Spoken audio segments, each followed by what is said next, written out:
আসসালামু আলাইকুম। অন্যায়ের প্রতিবাদ টেলিভিশনের পক্ষ থেকে সবাইকে স্বাগতম।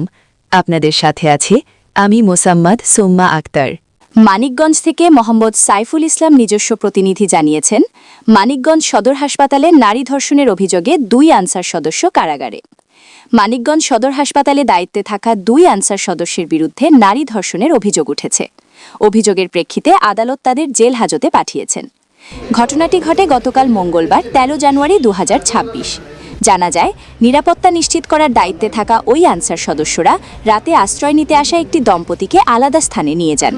পরে অভিযোগ ওঠে, দম্পতির নারী সদস্যকে তারা পৃথক কক্ষে নিয়ে গিয়ে ধর্ষণ করেন। ঘটনার পর ভুক্তভোগী নারী বিষয়টি সংশ্লিষ্টদের জানালে পুলিশ ও প্রশাসনের দৃষ্টি আকর্ষণ হয়। তদন্ত শেষে অভিযুক্ত 2 আনসার সদস্যকে আটক করা হয় এবং আদালতে সোপর্দ করা হলে বিচারক তাদের কারাগারে পাঠানোর আদেশ দেন। এই ঘটনায় স্থানীয়দের মধ্যে তীব্র ক্ষোভ ও উদ্বেগ দেখা দিয়েছে। নিরাপত্তার দায়িত্বে থাকা ব্যক্তিরাই এমন গুরুতর অপরাধে জড়িত থাকায় সাধারণ মানুষের নিরাপত্তা নিয়ে প্রশ্ন উঠেছে।